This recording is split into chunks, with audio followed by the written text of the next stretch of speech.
Close your eyes for a moment and picture the bustling city of Athens in the year 360 BCE. The streets are alive with merchants, philosophers, soldiers, and artists.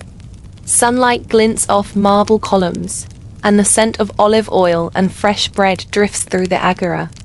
In a quiet study, a man sits surrounded by scrolls, thinking, writing, and imagining worlds beyond the horizon.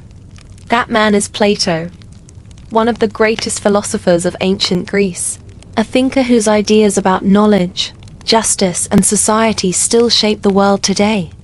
But on this particular day, his thoughts are not about the ideal state or the nature of the soul. They are about a story, a memory, a legend, one that will echo across millennia. He writes of a civilization called Atlantis. Plato's account begins as a tale told to him by Solon, another great mind of the age, who had traveled to Egypt and spoken with priests who remembered a far older world. These priests spoke of a mighty island empire beyond the Pillars of Hercules, a land rich beyond imagination, filled with marvels, abundance, and knowledge that far surpassed what Plato himself had seen in Athens.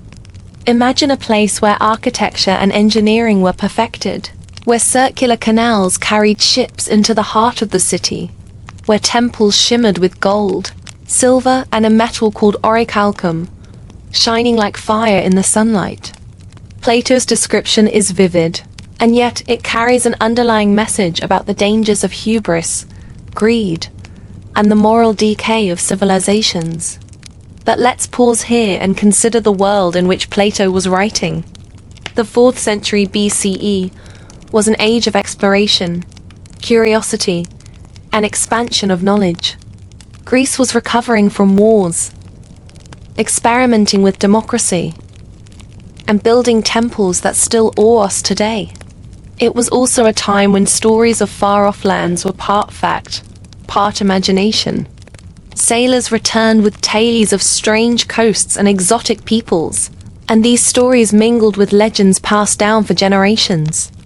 In this context, Atlantis appears both as a cautionary tale and a record of something ancient, something lost in the depths of time. Plato does not give us just a city. He gives us a civilization.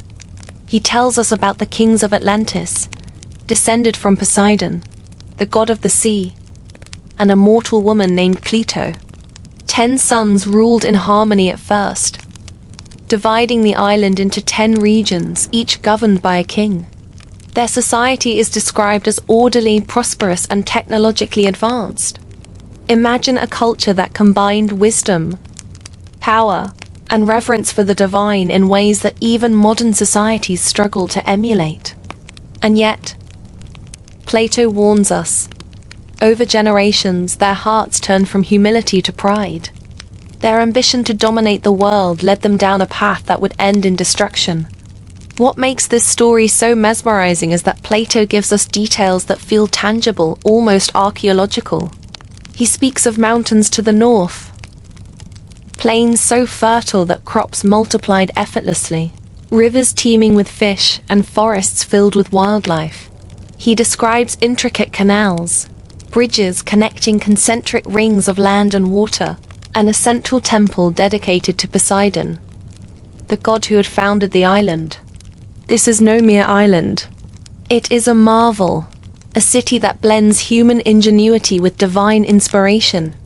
Yet, for all its splendor, Plato tells us Atlantis fell in a single day and night of misfortune.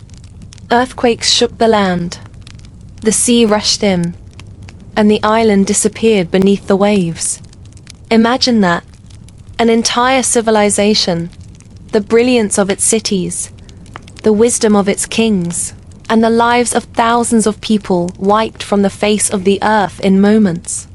It is a story that fascinates, terrifies, and compels us to ask questions. Could such a place have existed? Was this a moral allegory? A warning to Athens about pride and corruption? Or a memory of an actual event lost to time? Historians have debated this for centuries. Some argue that Plato's story was purely philosophical, designed to illustrate moral truths rather than record history. Others suggest he drew on real events, perhaps inspired by the destruction of the Minoan civilization on Crete, which occurred more than 1,000 years before his time, due to volcanic eruptions and tsunamis. Archaeological discoveries in the Mediterranean, such as the sunken city of Thonis Heracleion off the coast of Egypt, show that cities can and do disappear beneath the sea, giving the story of Atlantis a tantalizing ring of possibility. As we set out to explore the Last City of Atlantis, it is important to remember that this is not just a story of a lost island. It is a tale that blends human curiosity, the fear of nature's power, and the longing to understand our past. Plato's Atlantis invites us to imagine, to wonder, and to question. Was it a literal city, a metaphor for hubris, or a mixture of both? And even more provocatively, what if the city is still out there, hidden beneath the ocean, waiting to be discovered? In this first section, we have set the stage. We have traveled back to 360 BCE, entered Plato's world, and glimpsed a civilization of astonishing wealth, divine origin, and inevitable downfall. We have also begun to ask the questions that will guide our journey through the mysteries, histories, and possible realities of Atlantis.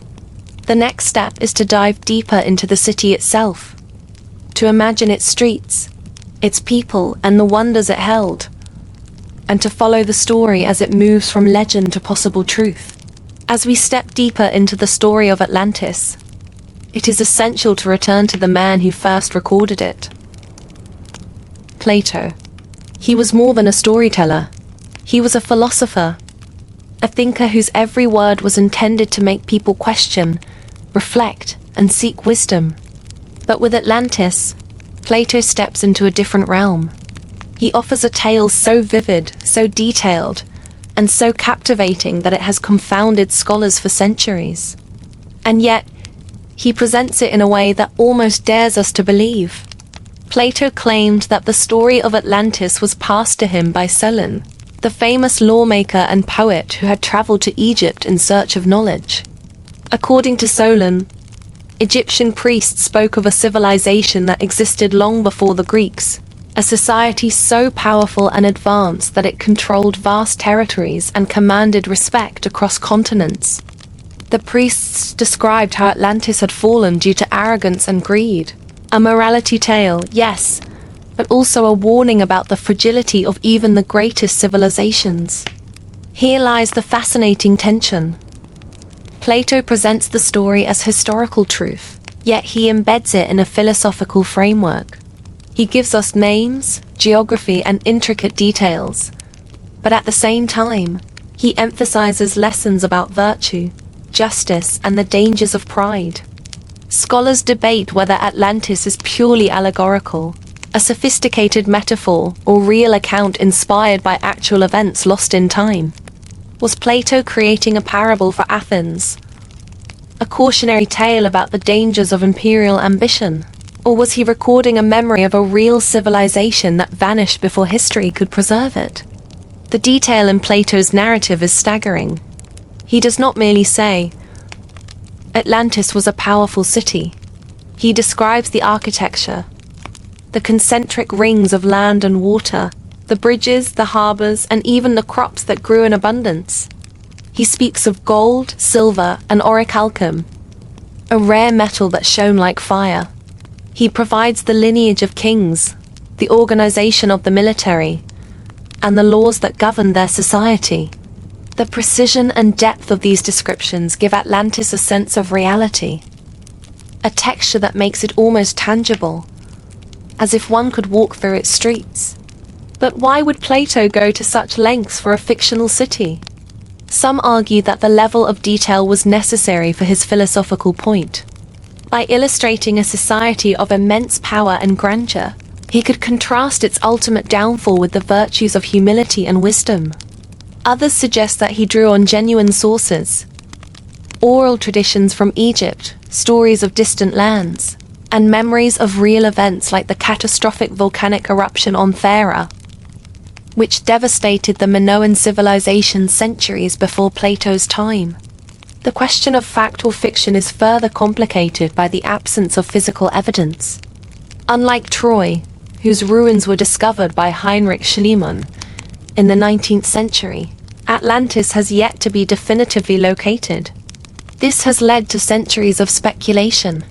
Some believe Plato invented Atlantis entirely. Others think it may have been a memory of an advanced Bronze Age civilization destroyed by natural disaster.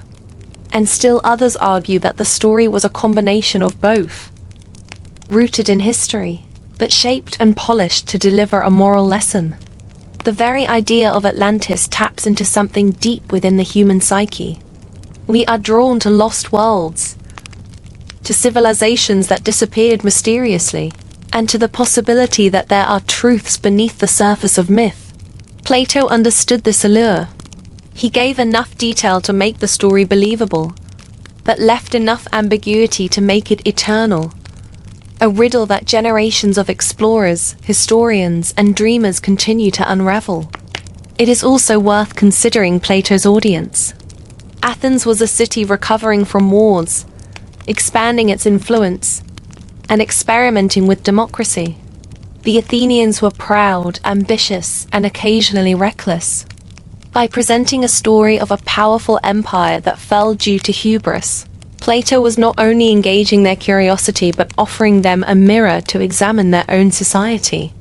Atlantis was, in a sense, a warning, a reflection of what could happen if humans lost their way. Yet, for all the philosophical framing, Plato's narrative includes tantalizing specifics that have kept archaeologists and historians intrigued. He names geographic markers, describes landscapes and harbors, and even discusses climate and resources.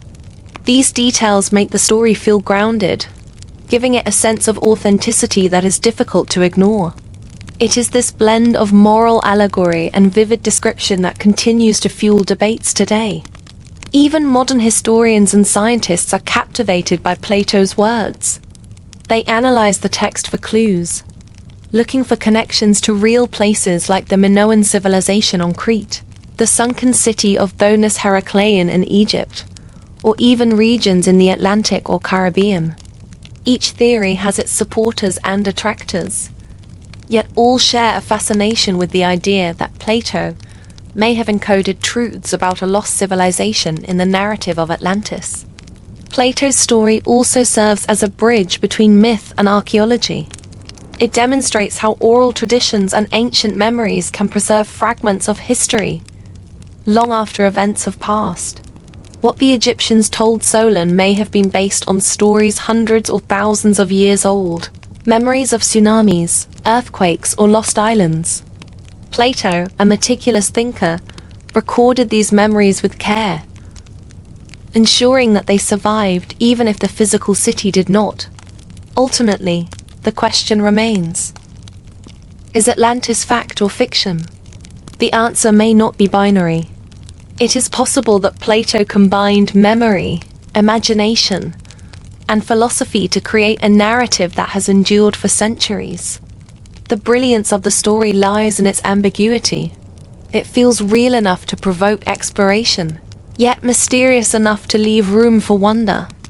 Atlantis challenges us to think about history, about human ambition, and about the fragility of civilizations. As we move forward in our journey, we will explore the city itself, its architecture, its people, and its marvels. We will examine theories about its location, the evidence that supports or contradicts Plato's account, and the mysteries that continue to captivate our imagination. Plato's words are our starting point, a compass guiding us through a story that blurs the line between history and legend, fact and philosophy. By the end of this section, we begin to see Atlantis not just as a story, but as a symbol. It represents human curiosity, ambition, and the eternal question of what lies beneath the surface of history. Plato's account may be our only window into the Last City of Atlantis, and through it, we step into a world of wonder, mystery, and endless possibility. Now that we have explored Plato's words, and the question of whether Atlantis was fact or fiction. It is time to step into the world he described, to imagine the island itself, its geography, and the environment that made it so extraordinary. Picture standing on a cliff overlooking a vast expanse of turquoise water, stretching as far as the eye can see. The sun reflects off the waves, and in the distance mountains rise sharply, their peaks dusted with snow, while fertile plains roll gently toward the sea. This, according to Plato, was Atlantis, a land of breathtaking contrasts, a paradise of natural beauty and human ingenuity intertwined. Plato tells us that Atlantis lay beyond the Pillars of Hercules, the modern-day Strait of Gibraltar. It was not a small island, nor a modest city-state like Athens. No, Atlantis was a vast empire, stretching across thousands of square miles. It was said to be larger than Libya and Asia combined, a place where civilizations thrived in harmony with the land and the sea. Fertile plains yielded abundant crops, forests were dense with wildlife, and rivers teemed with fish. The climate, Plato suggested, was perfect, warm, nurturing, and stable, providing the ideal conditions for both agriculture and human settlement. Imagine walking along the coastline, where sandy beaches stretch into coves and bays. Ships sail in and out of expansive harbors, carrying goods, traders, and explorers. The harbors are carefully constructed, protected from storms, and lined with docks crafted from stone and timber. These were not simple piers, they were engineering marvels, designed to accommodate massive fleets and facilitate trade with distant lands. The people of Atlantis had mastered the art of navigation and commerce, establishing an empire connected by both water and road. The interior of the island was equally impressive. Mountains in the north provided natural protection, while rivers carved valleys and created fertile plains ideal for farming. Imagine fields of grain swaying in the wind, orchards heavy with fruit, and herds of cattle and elephants grazing peacefully. The land was rich in minerals, including gold, silver, and the legendary orichalcum, a reddish metal that glimmered like fire in the sunlight. Plato describes these resources not merely as wealth, but as symbols of the civilization's power and ingenuity. One of the most fascinating aspects of Atlantis was its concentric city design. The capital, he tells us, was built on a central island, surrounded by alternating rings of water and land. Canals connected each ring, allowing ships to navigate directly into the city's heart. Bridges and tunnels linked the rings, while fortified walls protected the inhabitants from invasion. Imagine looking down from a high vantage point, seeing a city that resembles a giant target, with perfectly organized layers of urban planning and natural beauty fused into one. This was not only a marvel of architecture, but a reflection of the Atlanteans' ability to harmonize engineering with the environment. The central island contained the most sacred structures, a grand temple dedicated to Poseidon, the god who founded the city, stood at the heart, adorned with gold, silver, and orichalcum. Statues of gods and heroes lined the plazas, while fountains and gardens filled the air with the scent of flowers and the sound of running water. Around the temple, the palaces of kings rose, each more magnificent than the last, with walls inlaid with precious stones and intricate carvings depicting the history and achievements of the civilization. The outer rings were devoted to ordinary life. Homes, markets, workshops, and training grounds for soldiers filled the concentric layers, each connected by bridges and lined with canals. Farmers cultivated land in perfectly planned plots. Artisans crafted goods of extraordinary beauty, and scholars studied the stars, mathematics, and natural philosophy.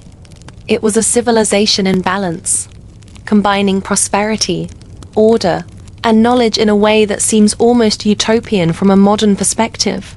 Plato also describes the surrounding seas as teeming with life.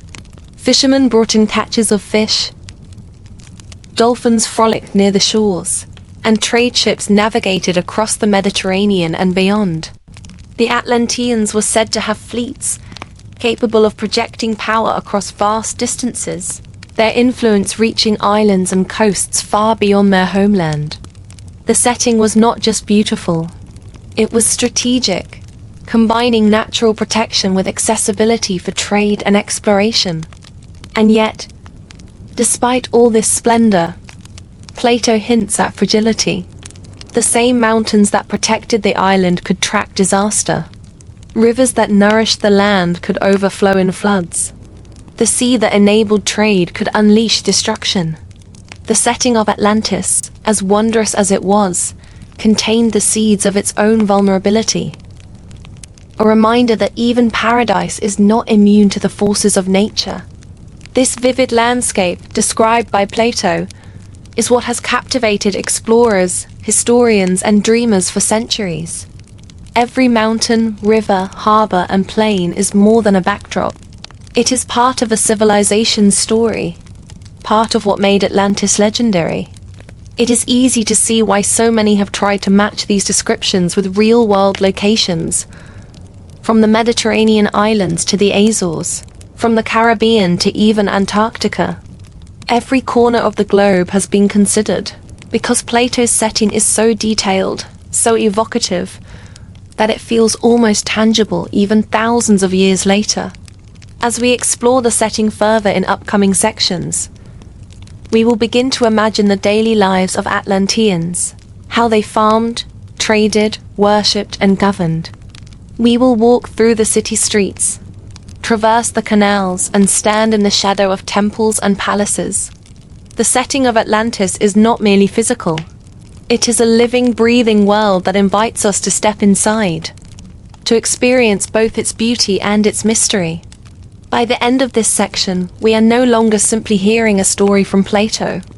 We are standing on the shores of a magnificent island, imagining its mountains, rivers, and harbors.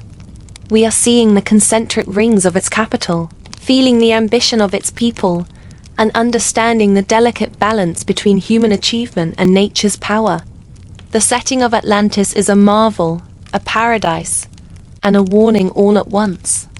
Now that we have imagined the setting of Atlantis, it is time to focus on the jewel at its center, the capital city itself. Plato describes it as a marvel of design, a city arranged in concentric rings, each alternately composed of water and land. Picture it in your mind, an aerial view that almost resembles a bullseye, with the grand temple of Poseidon at the very heart. Surrounding the temple, the first ring of water sparkles like crystal, reflecting sunlight and carrying the movement of ships and small boats. The next ring is solid land, meticulously planned, with roads, gardens, and homes. This pattern repeats outward, creating a perfectly ordered, harmonious city unlike anything known in the ancient world. Imagine the experience of entering the city. As you approach by sea, your ship glides through a wide canal lined with towers and fortifications, each constructed of stone so smooth and polished it almost gleams. Gates open to allow passage, controlled by guards trained in both diplomacy and combat.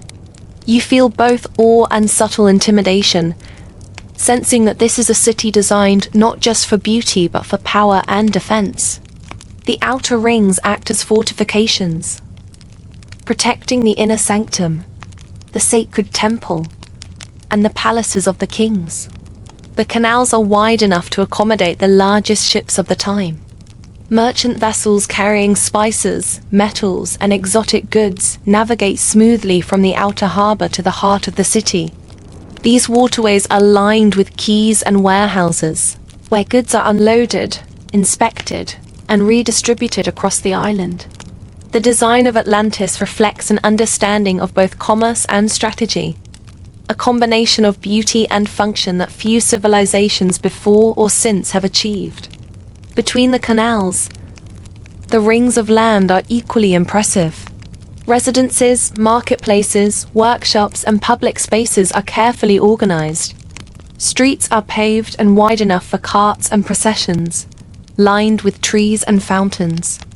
Imagine fountains spilling water into courtyards, statues of gods and heroes looking down from pedestals, and plazas filled with people discussing philosophy, commerce, and politics. Every detail of the city speaks of a society that valued both functionality and aesthetics, engineering and culture. At the center of it all stands the Temple of Poseidon, the god of the sea, founder of the city, and divine protector of Atlantis. Plato describes it as magnificent, with walls inlaid with precious metals and decorated with carvings depicting the history and achievements of the civilization. The temple is not only a place of worship, but a symbol of the connection between the divine and the human, a reminder that even the most advanced city is guided by reverence, morality, and tradition. The bridges connecting the rings are equally spectacular. Constructed from stone, reinforced with metal, and adorned with statues, they allow for seamless travel between land and water. Imagine crossing one of these bridges, watching ships pass beneath, fountains gurgling at your feet, and courtyards bustling with life on either side. The bridges are more than infrastructure, they are works of art, demonstrating the Atlanteans' mastery of engineering and their dedication to harmonizing functionality with beauty. The concentric design also serves defensive purposes. Each ring can be fortified independently, creating multiple layers of security. If an invader breaches the outer ring, they still face additional defenses before reaching the heart of the city. Towers, gates, and strategically placed canals make the city nearly impregnable, a fortress that also nurtures life and culture within. Plato emphasizes that the city's design reflects both wisdom and foresight, a civilization aware of its power yet mindful of its vulnerabilities. Beyond the technical brilliance, the rings symbolize order and balance. The inner sanctum is sacred and reserved for the divine and ruling elite, while the outer layers are accessible to ordinary citizens, craftsmen, and traders. Each zone has a purpose, creating a society in equilibrium. Imagine walking from the bustling marketplaces of the outer rings, through serene gardens and into the majestic halls near the temple, feeling a sense of progression, purpose, and harmony. The layout of Atlantis may seem fantastical, yet it reflects principles we recognize today. Urban planning, zoning, and the integration of transportation with living spaces. In a time when most cities grew haphazardly, Atlantis was deliberately organized, a testament to vision, intelligence, and perhaps divine guidance. Every curve of the canal, every bridge, every palace is purposeful, designed to create not only a city that functions, but one that inspires awe.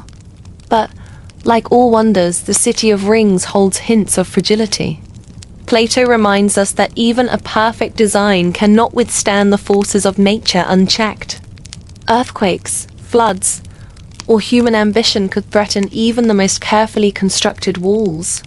The concentric rings, while symbols of order, also serve as reminders that paradise is not eternal. The beauty and sophistication of Atlantis make its eventual fall all the more poignant, a testament to the delicate balance between human achievement and natural forces. Walking through the city in your imagination, one can almost hear the sounds of daily life. Merchants calling out their wares, children playing along the canals, scholars debating philosophy in shaded courtyards, and priests performing ceremonies at the temple. Life in Atlantis is dynamic, vibrant, and full of both purpose and pleasure. Plato's description invites us to experience the city as if we are there, to witness its grandeur and understand why it captured the imagination of generations. Even the details of water management and urban sustainability are impressive. The canals not only allow transportation but provide irrigation for crops, waste removal, and even defense. Fountains and reservoirs supply fresh water throughout the city, demonstrating a deep understanding of engineering and urban planning. Atlantis is more than a city. It is a masterclass in combining technology, artistry, and environmental harmony. The City of Rings also inspires speculation about what life would have been like for its inhabitants. Scholars imagine that citizens were highly organized, educated, and trained in arts, sciences, and combat. Markets were centers of trade and socialization. Public spaces hosted festivals, philosophical debates, and athletic competitions. In this imagined daily life, the city is not only a marvel of architecture, but a thriving, dynamic society. Plato's account leaves us with an image of a city unlike any other in history. Orderly, beautiful, functional, and inspiring. It is a city where engineering, aesthetics, and spirituality coexist. And yet, even this magnificent creation is shadowed by the inevitability of its downfall, reminding us that perfection is fragile and that even the greatest achievements can vanish in an instant. By the end of this section, we are fully immersed in Atlantis itself. We have seen its rings, crossed its bridges, marveled at its canals, and imagined the bustling life within its walls. The City of Rings is not merely architecture. It is a symbol of human ingenuity, aspiration, and the eternal quest for balance between nature, society, and the divine.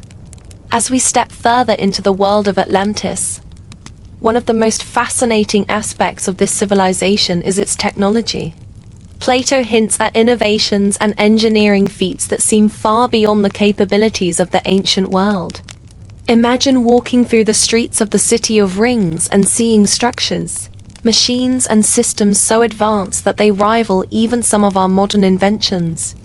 The Atlanteans were described as not only skilled builders, but as masters of knowledge, blending science, nature, and ingenuity in ways that seem almost magical. Plato speaks of canals and bridges that were not only beautiful but perfectly functional, designed to accommodate ships of extraordinary size, maintain water flow, and provide transport and defense. But beyond the obvious infrastructure, he describes mechanisms and devices that suggest a civilization deeply attuned to the forces of nature.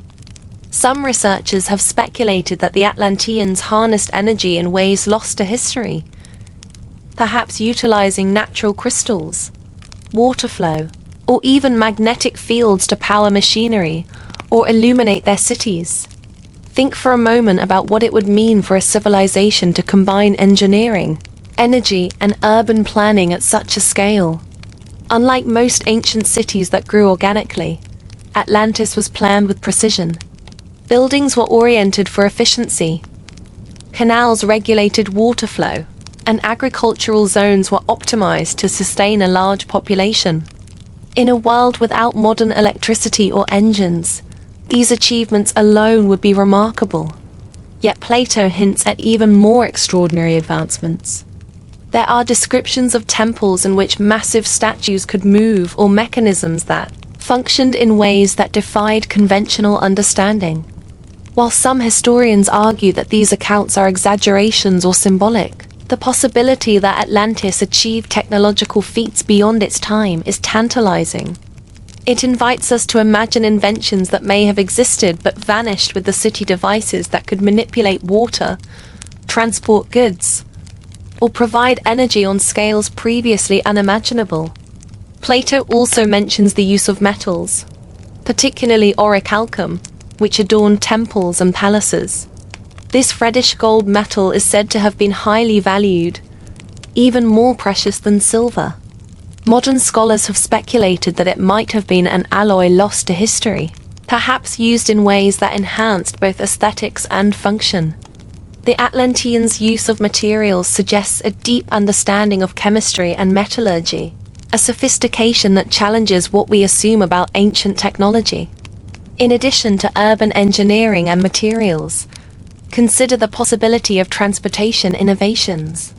The Atlanteans built ships capable of navigating both their intricate canal system and the open seas. These ships were large, stable, and well designed for trade and exploration. Combined with the city's harbors, warehouses, and bridges, it paints a picture of a civilization with advanced logistics and maritime technology. allowing them to sustain a powerful empire and project influence far beyond their island home. Some interpretations even suggest that the Atlanteans harnessed energy from the earth itself. Legends speak of crystals or stones that could store or amplify power. While modern science has not confirmed such devices, the idea resonates with the Atlantean mastery of natural resources. It is easy to imagine how a civilization with advanced knowledge of minerals, water, and land could have created technologies that seem miraculous to later observers.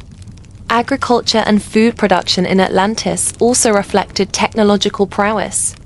Irrigation systems, canals, and reservoirs were not only aesthetic features, but crucial tools for sustaining a large population.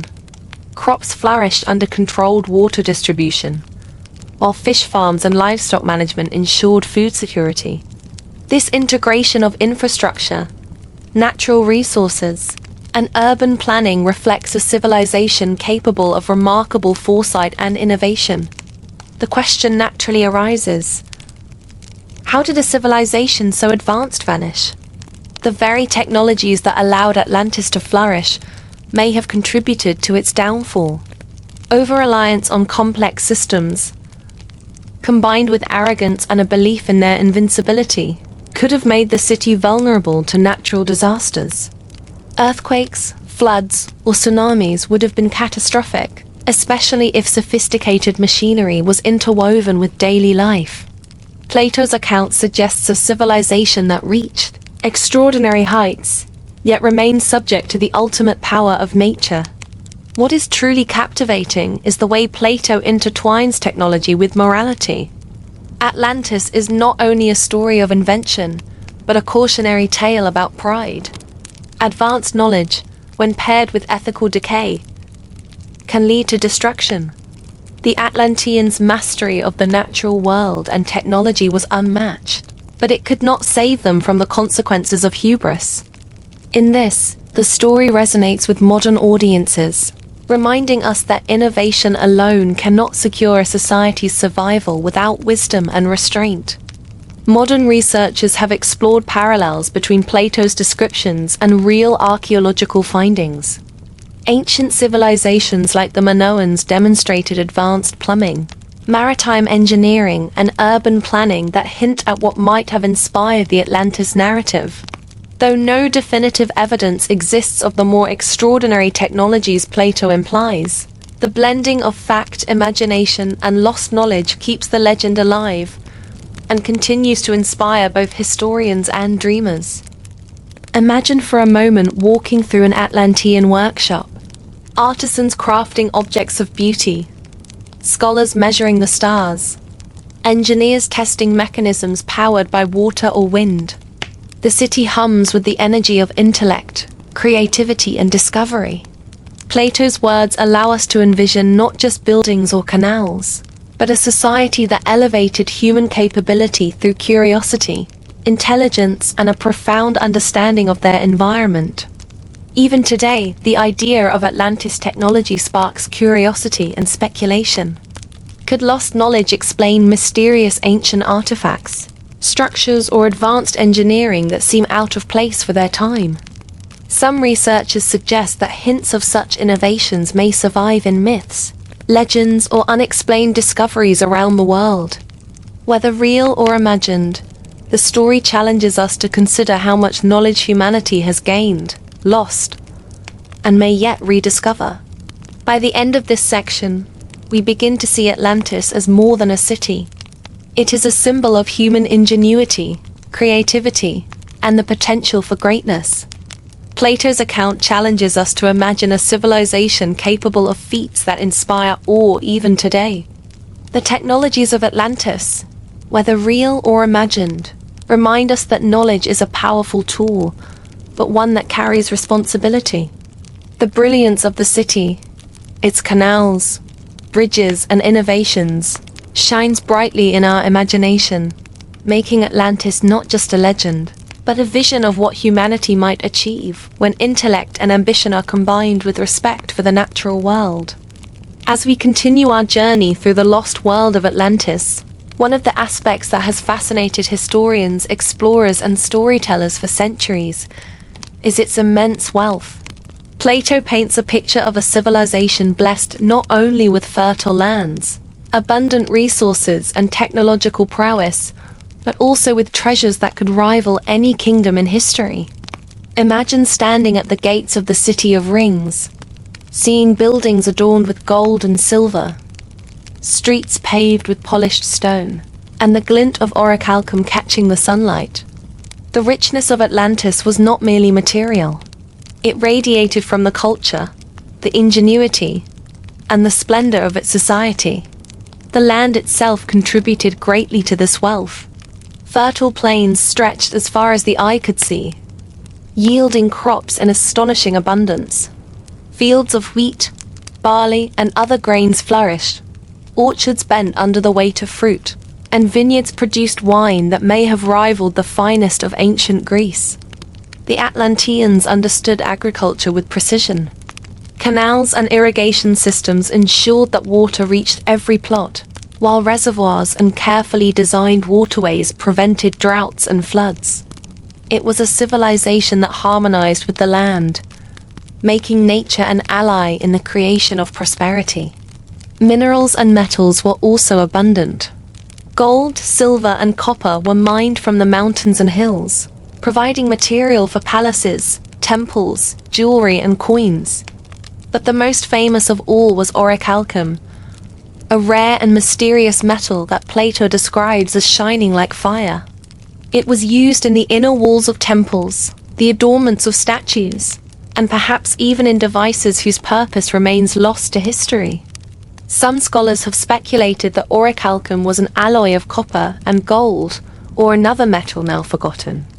Its mere mention has fueled centuries of speculation and the dreams of treasure hunters. The architecture of Atlantis reflected this wealth. Temples, palaces, and public buildings were decorated with precious metals, stones, and intricate carvings. Columns of gold and silver shimmered in the sunlight, while statues and monuments told stories of kings, gods, and legendary heroes. The city was designed not only for functionality and defense, but also to inspire, awe, and demonstrate the power and prosperity of the Atlantean civilization. Each structure was a testament to the civilization's mastery of both resources and artistry. Trade amplified Atlantis' riches even further. The city's harbors, linked by canals, allowed for extensive maritime commerce. Ships carried goods across the Mediterranean and beyond, exchanging metals, ceramics, textiles, and exotic commodities with distant lands. Merchants traveled to faraway cities and brought back treasures, knowledge, and cultural influences, creating a vibrant economy that blended local resources with the spoils of trade. The wealth of Atlantis was thus not stagnant. It circulated, fueled by both ingenuity and ambition. Beyond the obvious wealth of land, metal, and trade, the daily lives of Atlanteans were also marked by luxury. Homes were spacious, adorned with mosaics, fountains, and gardens. Clothing and jewelry reflected the abundance of materials, while public spaces and plazas provided venues for art, music, and social interaction. The people of Atlantis lived not only in comfort but in a society that valued aesthetics, culture, and learning, making the city both prosperous and vibrant. Even the agricultural and livestock practices contributed to this richness. Cattle, sheep, and other animals thrived in the fertile valleys, providing meat, milk, wool, and leather. Fish farms and river-based aquaculture ensured a stable food supply. The Atlanteans' ability to integrate natural resources with sophisticated urban planning meant that wealth was not just a display of gold and silver. It was embedded in the very way the society functioned. Plato also hints at wealth as a double-edged sword. While abundance brought comfort, influence, and power, it also fed hubris and pride. The very riches that elevated Atlantis made it vulnerable to moral decay. Kings and citizens alike were tempted by greed and ambition, setting the stage for the ethical lessons woven into the story. The city's treasures were not merely a spectacle. they were also instruments of caution, reminding us that material abundance can inspire both greatness and downfall. Consider the temples and sacred spaces. Gold, silver, and orichalcum adorned altars and statues, creating dazzling spaces of worship. These structures were more than displays of wealth. They symbolized devotion, culture, and the integration of human skill with divine reverence. Each statue, inlaid wall, and shimmering column reflected the civilization's ability to harness resources and craft them into expressions of beauty and meaning. Even the outer rings of the city showcased prosperity. Markets were filled with products from across the island and beyond. Merchants traded spices, textiles, ceramics, and metals. Public workshops produced tools, art, and objects that combined function and beauty. The daily life of the city, from laborers to scholars, was enriched by the abundance of material and intellectual resources, creating a society where creativity and prosperity went hand in hand. The wealth of Atlantis also extended to knowledge. Plato's account hints that the civilization used its resources to advance learning, science, and exploration. Temples and schools were centers for the study of astronomy, mathematics, engineering, and philosophy.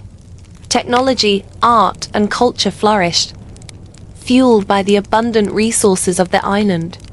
Wealth in Atlantis was thus multidimensional.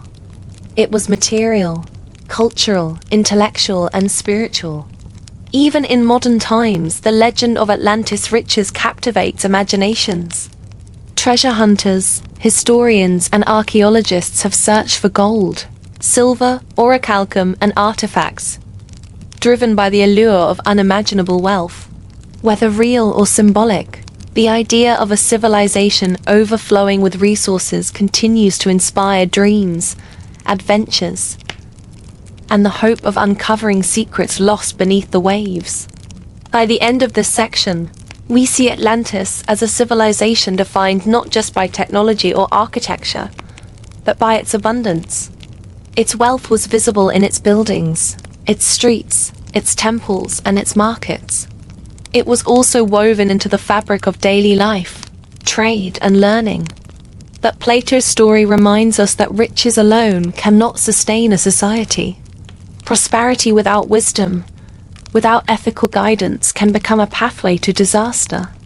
In imagining the riches of Atlantis, we begin to understand the civilization's grandeur, its allure, and the underlying tensions that would ultimately shape its fate. Now that we have explored the physical wealth and abundance of Atlantis, it is time to turn our attention to the heart of the civilization, its people. Plato describes Atlantis not only as a marvel of engineering and riches, but as a society with a complex social structure, vibrant culture, and deep philosophical underpinnings. Imagine walking through the streets of the City of Rings, passing artisans, merchants, priests, and scholars, each contributing to the fabric of daily life. Atlantis was more than a city. It was a living, breathing civilization, rich in culture and human experience. The society of Atlantis was hierarchical but functional. Kings and rulers governed each of the 10 regions, descended from Poseidon himself according to legend. These rulers were responsible for justice, defense, and the welfare of their citizens. Plato emphasizes that, in the early days, these kings were wise and virtuous, ruling not through oppression, but with a sense of moral responsibility. They exemplified leadership that balanced power with wisdom, setting a standard for the society they governed. Yet it was not a rigid or stagnant system. Ordinary citizens played crucial roles in maintaining the prosperity and function of the city. Farmers tended the fertile plains, providing food for the population. Artisans crafted goods of extraordinary beauty and utility, from pottery and tools to intricate jewelry. Traders ensured that the flow of goods and resources continued seamlessly, connecting the island with distant lands. In many ways, the society of Atlantis was highly organized, with each individual contributing to the success of the whole. Education and knowledge were highly valued in Atlantean culture. Scholars studied the stars, mathematics, philosophy, and natural science. Temples were not only places of worship, but also centers of learning, where priests and educators preserved and transmitted knowledge. Imagine students walking through courtyards, observing astronomical instruments, examining maps, and engaging in debates that would rival the greatest philosophical discussions of Athens. Intellectual development was a cornerstone of Atlantean society. Religion played a central role in the daily lives of the Atlanteans. Poseidon, the god of the sea, was their divine protector, and his temples were magnificent structures filled with gold, silver, and orichalcum. Rituals, ceremonies, and festivals were integral to maintaining harmony between the divine, the rulers, and the people. This connection to the gods reinforced both moral conduct and social cohesion, creating a culture where spirituality and governance were intertwined. The Atlanteans were also warriors, trained to defend their island and their empire. Plato describes a disciplined military organized to protect the city and its territories.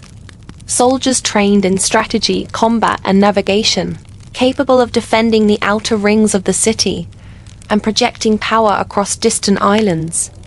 The combination of military skill and technological innovation made Atlantis formidable, a civilization that could thrive without fear of invasion. Social life in Atlantis was rich and vibrant. Markets were bustling centers of trade and interaction, where people exchanged goods, ideas, and stories. Festivals celebrated harvests, victories, or religious events, bringing together citizens from all regions of the island. Music, dance, and artistic performances were commonplace, adding beauty and joy to everyday life. In this sense, culture was not confined to the elite, permeated the daily existence of all Atlanteans. Marriage, family, and community bonds were essential to the social fabric. Families passed down traditions, skills, and values from generation to generation. Children learned trades, arts, and moral lessons from their parents and mentors. Elders were respected as custodians of knowledge, guiding both rulers and citizens in matters of ethics, strategy, and culture. This intergenerational continuity ensured that the society retained its values and sophistication over time. Plato also hints at social ideals embedded in Atlantean culture. Justice, fairness, and ethical conduct were celebrated, at least in the early days of the civilization. The rulers were meant to embody these principles, setting examples for the citizens. While ambition and power existed, the moral framework of society aimed to prevent excess, greed, and corruption. In many ways, Atlantis represents a model of how a civilization could balance prosperity, ethics, and intellectual advancement. Arts and craftsmanship flourished in Atlantis. Sculptors created statues of gods, kings, and heroes. Mosaics adorned public squares and homes. Pottery, jewelry, and textiles were crafted with precision and beauty. Even everyday objects reflected artistry, demonstrating a society that valued both function and aesthetics. Plato's account suggests that creativity was woven into the very identity of the people, making culture an inseparable part of life. Trade and cultural exchange also enriched society. Visitors and merchants from distant lands brought knowledge, materials, and ideas, which were integrated into Atlantean life. This openness to innovation and external influence allowed the civilization to evolve, adapt, and maintain its dominance across the region. Atlantis was not isolated. It thrived through interaction and exchange. Yet, as with the city itself, there was an underlying fragility in Atlantean society. Plato emphasizes that pride, greed, and moral decay gradually eroded the initial virtues of the civilization.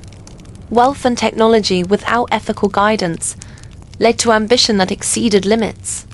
The social structures and cultural achievements, remarkable as they were, could not withstand the consequences of hubris and imbalance.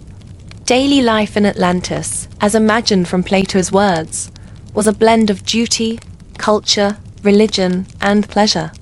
Citizens worked, learned, worshipped, and celebrated in a society that combined order and freedom, innovation and tradition. The civilization was dynamic, diverse, and thriving, a model of what human societies could aspire to when intelligence, ethics, and creativity are united. By the end of this section, we begin to see Atlantis not just as a city of wealth and technology, but as a civilization shaped by its people. The society and culture of Atlantis reflect ideals, struggles, and achievements that resonate even today. They reveal a community striving for balance, excellence, and harmony, yet vulnerable to the very forces human ambition and natural disaster that would ultimately define its legacy.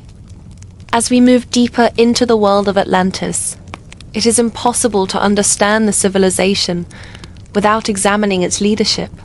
Plato describes Atlantis as a kingdom ruled by 10 kings, each overseeing a different region of the island. Imagine a council of rulers, gathered in a grand hall at the center of the city, each representing their domain, bound together by allegiance to the eldest king, descendant of Poseidon. Governance was not arbitrary. It was structured, deliberate, and designed to maintain balance, order, and justice throughout the empire. The kings were said to be directly descended from Poseidon, an immortal woman named Plato. This divine lineage established their authority as both sacred and political. Their role extended beyond mere administration. They were custodians of law, protectors of their people, and stewards of the land's prosperity. Plato emphasizes that in the early days, these kings were virtuous and wise, governing with fairness, ensuring that resources were distributed, laws were upheld, and citizens were cared for. Their legitimacy came not only from bloodline, but also from moral conduct and dedication to the welfare of their society. The governance system was remarkably organized. Each king controlled a region of Atlantis, responsible for local administration, defense, and trade. Yet decisions of greater consequence were made collectively. The Council of Kings, meeting at the central temple of Poseidon, deliberated on matters affecting the entire island, from military campaigns to infrastructure projects. Imagine the debates in that hall, where wisdom, strategy, and diplomacy intersected, shaping the destiny of a civilization that was as advanced politically as it was technologically. Laws and codes were foundational to Atlantean governance. Plato describes them as designed to maintain harmony between citizens, rulers, and the divine. Justice was a key principle. Disputes were resolved fairly, crimes were punished in proportion to their severity, and rulers were expected to serve as moral exemplars.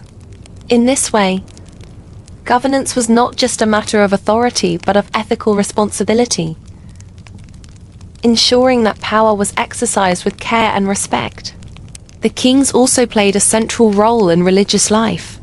Temples and sacred rituals were intertwined with political authority. By presiding over ceremonies, ensuring offerings to Poseidon, and reinforcing moral teachings, the rulers reinforced both spiritual and civic cohesion. Religion and governance were not separate.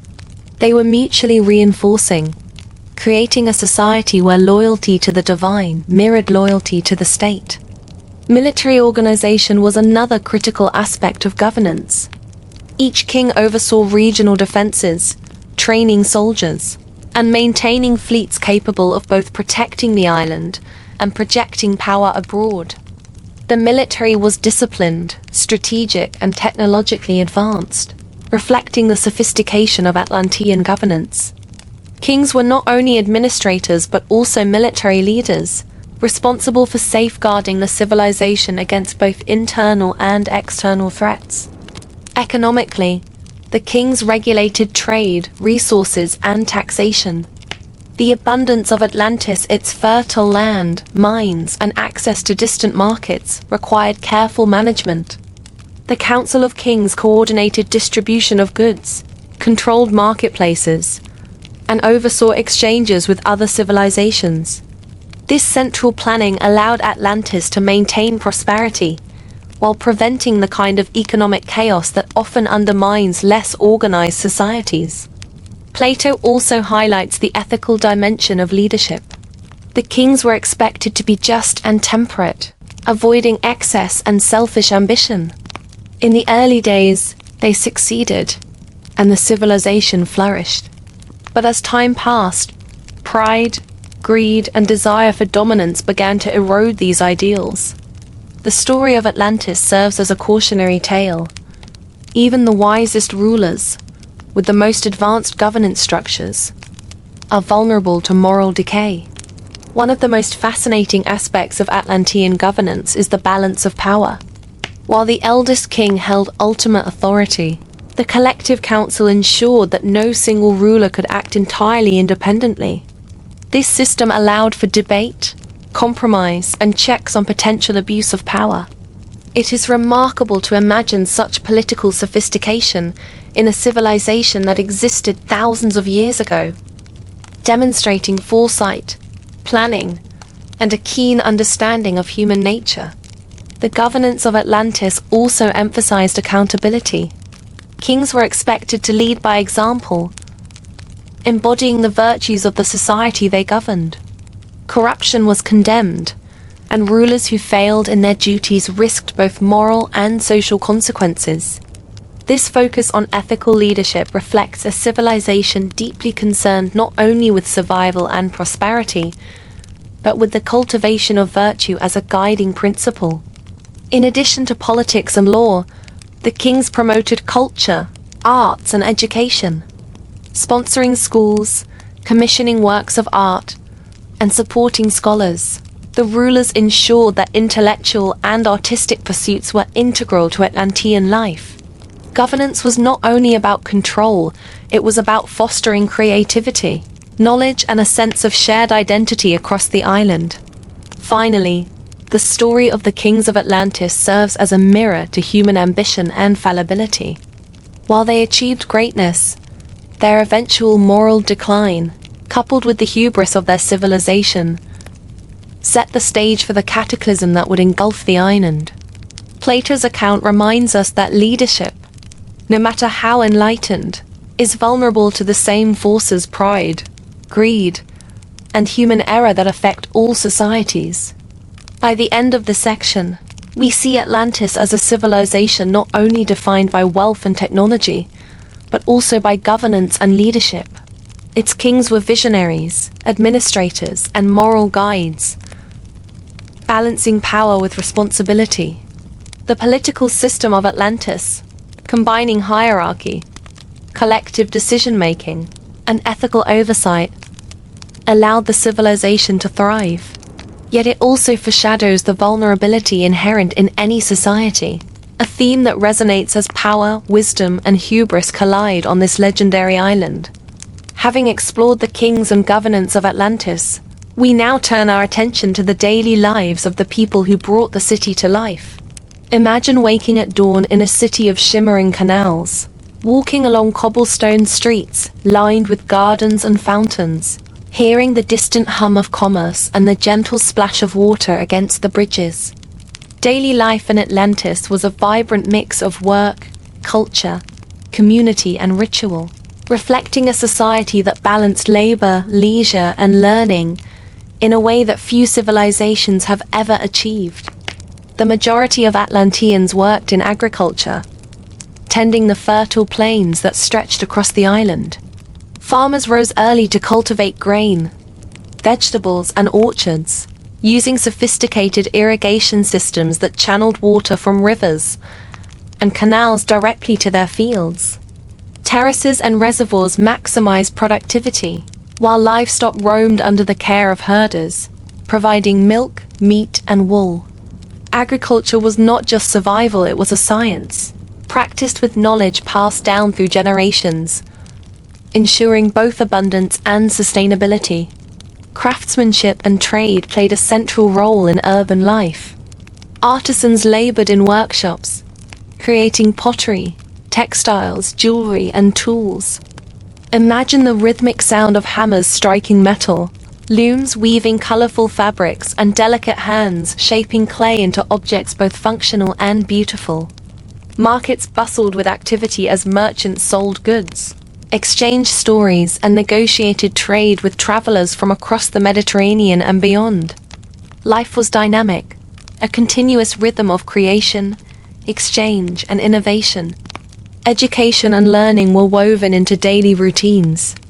Schools and temples offered instruction in mathematics, astronomy, philosophy, and natural science. Children and young adults would gather in courtyards and lecture halls, observing the stars, measuring angles, and engaging in debate. Knowledge was considered a public good, essential for both personal development and the prosperity of the society as a whole. The Atlanteans' emphasis on education ensured that every citizen could contribute meaningfully to the community. Religion and ritual permeated everyday life.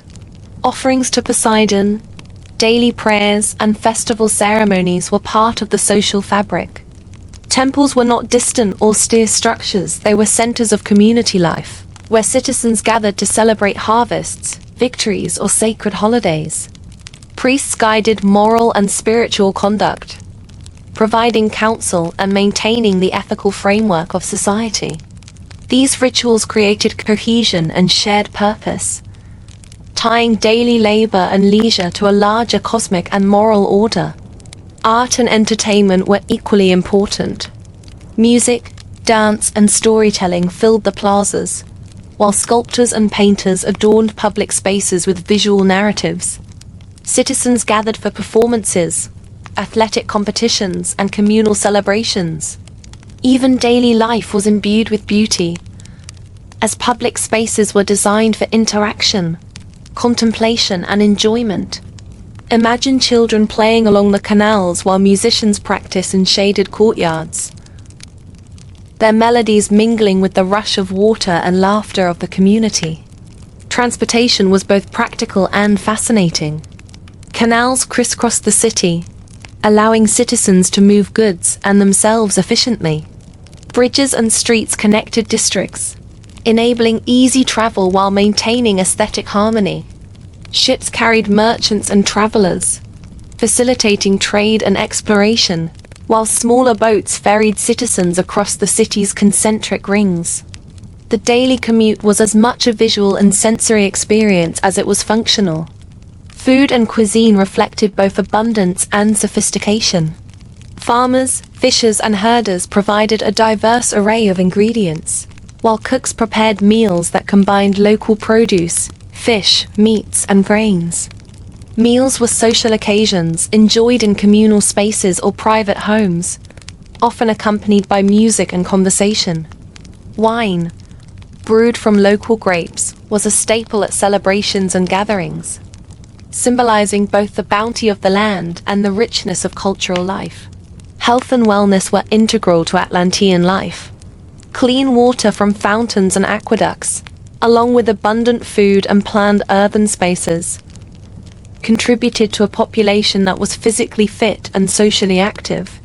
Baths and communal spaces provided relaxation and socialization, while training in physical activities, both for warriors and ordinary citizens, ensured strength and vitality.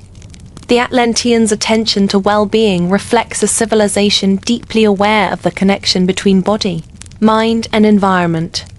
Even work itself was structured to promote efficiency and fairness. Craftsmen, farmers, and merchants followed systems that allowed specialization while maintaining collaboration. Labor was valued, not demeaning, and citizens were recognized for their contributions to the collective prosperity. Plato's account suggests a society where individuals could achieve mastery in their chosen field while contributing to the larger community. Social interaction was diverse and vibrant. Families, neighbors, and guilds provided networks of support and cooperation. Public spaces facilitated debate, entertainment, and cultural exchange. Citizens celebrated festivals together, supported one another in times of need, and shared in the achievements of the city. Life in Atlantis was communal, with personal fulfillment and societal prosperity intertwined. By the end of this section, we have walked alongside the citizens of Atlantis. We have seen farmers tending fields, artisans shaping masterpieces, children learning under the guidance of scholars, and priests guiding spiritual life. Daily life was a blend of labor, education, worship, and leisure, creating a balanced society where individuals and community thrived together. Atlantis was alive, not just through its architecture or wealth, but through the rhythm, activity, and culture of its people, making the legend vivid and enduring in our imagination. As we journey further into the lost world of Atlantis, we encounter a civilization deeply intertwined with the divine. Religion was not merely a set of rituals or prayers. It shaped politics, culture, daily life, and even urban design. At the center of Atlantean spirituality stood Poseidon, the god of the sea, who, according to legend, was the island's founder and protector. Imagine standing before the grand temple at the heart of the City of Rings, its walls glistening with gold, silver, and orichalcum, statues of the god towering above you, and the scent of offerings and incense filling the air. This was a civilization where the divine presence permeated every aspect of existence. Temples and sacred spaces were architectural marvels. Each was designed not only for worship but as a reflection of cosmic order, integrating astronomy, geometry, and symbolism. Plato describes massive statues of Poseidon, carved from precious metals, holding tridents with intricate carvings depicting the history of Atlantis and its kings. Fountains and water features were symbolic of life and abundance, echoing the god's domain over the oceans and waterways that crisscrossed the city. Every detail, from mosaics to sacred altars, was imbued with meaning, creating an environment where the divine was tangible and omnipresent. Priests held a prominent role in Atlantean society. They acted as spiritual guides, educators, and advisors to the kings. Their responsibilities included conducting rituals, overseeing festivals, interpreting omens, and maintaining ethical standards. Imagine a young apprentice learning from a high priest, studying sacred texts, observing ceremonies, and gaining insights into the balance between mortal life and divine will. These religious leaders were not distant figures. They actively shaped the culture, morals, and governance of the city. Mythology in Atlantis was rich and layered. Stories of Poseidon's deeds, the founding of the city, and the exploits of kings were passed down through oral tradition and inscriptions. These myths served multiple purposes: explaining natural phenomena, reinforcing social norms, and inspiring citizens with tales of heroism, wisdom, and devotion. Festivals and public performances often dramatized these myths, turning history and legend into immersive experiences that educated, entertained, and united the populace. Rituals in Atlantis were elaborate and frequent. Offerings of food, precious metals, and crafted objects were made to honor Poseidon and other divine forces. Seasonal festivals marked the cycles of agriculture, the phases of the moon, and the tides, emphasizing the Atlanteans' deep connection to the natural world. Music, dance, and recitation of sacred stories accompanied these events, creating communal celebrations that blended spiritual devotion with cultural expression. The spiritual beliefs of Atlantis also reflected ethical imperatives. Plato suggests that the gods were guardians of morality, rewarding virtue and punishing excess. The kings, as descendants of Poseidon, were expected to uphold these divine standards, ruling with justice, temperance, and respect for both the people and the natural world. Religion was thus inseparable from governance, ethics, and daily conduct. Atlantean cosmology extended beyond Poseidon. Myths spoke of elemental forces, celestial movements, and the interconnectedness of all life. Citizens were educated to understand their place within this cosmic order, fostering a society that valued harmony, balance, and reverence for the environment. Astronomy and astrology were likely integral to religious practice, guiding agricultural cycles, festivals, and political decisions. Imagine astronomers atop temples, charting the stars, interpreting their meaning, and advising rulers on when to plant, harvest, or celebrate. Symbolism in Atlantean religion was profound. Water, representing life, purity, and divine favor, was central to rituals. Gold and orichalcum reflected the sacred and eternal. Statues, carvings, and murals told moral lessons, celebrated achievements, and reinforced communal identity. Every object, structure, and ceremony was infused with meaning, creating a society in which spirituality, aesthetics, and civic life were inseparably linked. The myths of Atlantis also contained warnings.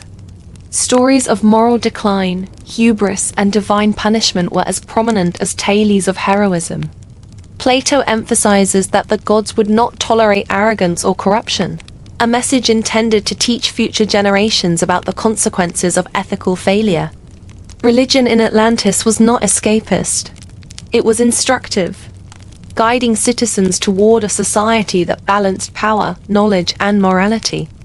Even in everyday life, religious observance was woven into routines. Daily prayers, small offerings, and public processions maintained continuity between the human and divine realms. Children learned these practices from an early age, ensuring that each generation grew up grounded in spiritual understanding and ethical responsibility. In this way, religion shaped both character and culture, reinforcing values and community cohesion. Finally, the mythology of Atlantis inspired imagination and speculation for centuries. From Plato's writings to modern interpretations, the stories of gods, kings, and cosmic forces have captivated historians, artists, and dreamers alike. Even if the literal details are debated, the spiritual and moral framework of Atlantis remains influential, a model of a civilization in which religion, ethics, and daily life were deeply intertwined. By the end of this section, we see Atlantis not only as a city of wealth, technology, and governance, but as a spiritually vibrant civilization. Religion and mythology informed every aspect of life, from politics to education, from art to agriculture, creating a culture of reverence, morality, and wonder. The divine presence of Poseidon, the rituals, the myths, and the ethical guidance provided a framework that shaped society, leaving a legacy of imagination, inspiration, and cautionary wisdom that continues to captivate our minds today. As we continue our journey through the lost civilization of Atlantis, one of the most fascinating aspects of the city is its role as a hub of trade and exploration. Plato tells us that Atlantis was not isolated. It engaged with distant lands, exchanging goods, knowledge, and culture. Imagine the bustling harbors of the City of Rings, ships laden with metals, textiles, spices, and exotic goods from faraway islands and continents. The waters around Atlantis were alive with commerce, a network that linked this legendary civilization to the broader ancient world. The Atlanteans were exceptional sailors and shipbuilders. Their ships, large, sturdy, and designed for both ocean voyages and navigating the city's intricate canals, allowed them to explore, trade, and maintain dominance over surrounding islands. Imagine mariners studying the stars to navigate, using advanced instruments, maps, and charts to traverse vast stretches of ocean. Atlantis' maritime technology, combined with knowledge of currents, tides, and wind patterns, made it a powerhouse of seafaring long before many other civilizations achieved such mastery. Trade was central to the prosperity of Atlantis. The city's markets overflowed with goods, metals from the mountains, grain and produce from fertile fields, textiles and crafts from local artisans, and exotic imports brought from distant lands. Imagine merchants haggling over gold, rare spices, colorful fabrics, and mysterious objects that no other civilization had seen. These exchanges were more than commerce, they were cultural interactions, spreading ideas, technology, and artistic styles, enriching both Atlantis and its trading partners. Beyond goods, the Atlanteans traded knowledge. Scholars, artisans, and navigators shared innovations, discoveries, and techniques with other civilizations. Temples and academies may have served as centers for this intellectual exchange, fostering advancements in engineering, astronomy, and metallurgy. Trade was not merely a means of accumulating wealth. It was a conduit for the transmission of ideas, helping Atlantis maintain its technological and cultural edge. Exploration was a natural extension of trade. Atlantean mariners ventured far beyond their shores, charting unknown waters, discovering islands, and establishing trade networks. Plato hints at their influence reaching other civilizations, whether through commerce, cultural exchange, or military presence. These voyages required not only navigational skill, but also organizational prowess, disciplined crews, and advanced ships capable of enduring long journeys. Imagine the thrill and danger of these expeditions, braving storms, uncharted reefs, and distant lands to expand the reach of Atlantis. The economy of Atlantis depended on the synergy between trade, agriculture, and technology. Canals allowed goods to move seamlessly within the city, while harbors enabled the arrival and departure of ships. The integration of urban planning with commerce meant that the flow of resources was efficient, predictable, and sustainable. Merchants, artisans, and farmers all contributed to a system in which trade was both local and international, connecting citizens to the world beyond their shores. Cultural exchange through trade enriched Atlantean society. Foreign goods brought new materials, artistic styles, and techniques, influencing architecture, art, and technology. Imagine workshops filled with imported pigments, metals, and textiles, inspiring craftsmen to create objects of extraordinary beauty. Festivals and public performances may have showcased exotic instruments, dances, and stories, integrating diverse influences into the cultural life of the city. Atlantean exploration also contributed to knowledge of geography, astronomy, and navigation. Mariners mapped coastlines, observed celestial patterns, and shared insights with scholars and rulers. This information informed both trade and defense, allowing the city to anticipate storms, chart efficient routes, and maintain dominance over maritime territories. The intellectual curiosity of the Atlanteans was intertwined with their practical pursuits, demonstrating a civilization that combined commerce with discovery. The wealth gained through trade enabled further expansion of the city and its resources. Imported goods were used in temples, palaces, and public spaces, reinforcing the display of prosperity.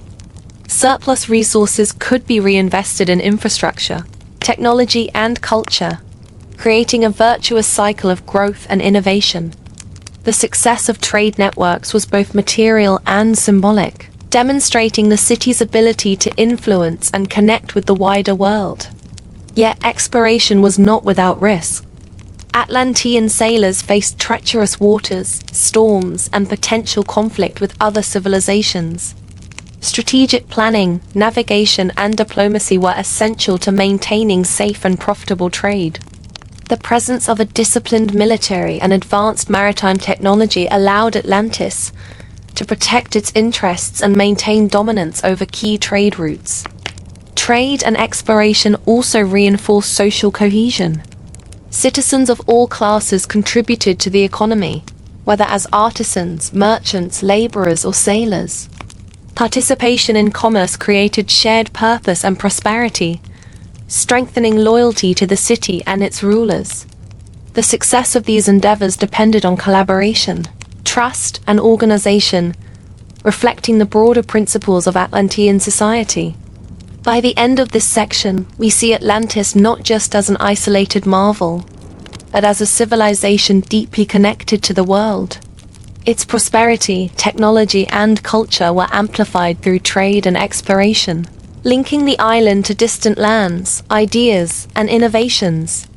The harbors, ships, and navigators of Atlantis symbolize a civilization that dared to reach beyond its shores, shaping its destiny and leaving a legacy of curiosity, ingenuity, and ambition that continues to capture our imagination. Atlantis may be lost, but its mystery lives on. Was it real or just a legend?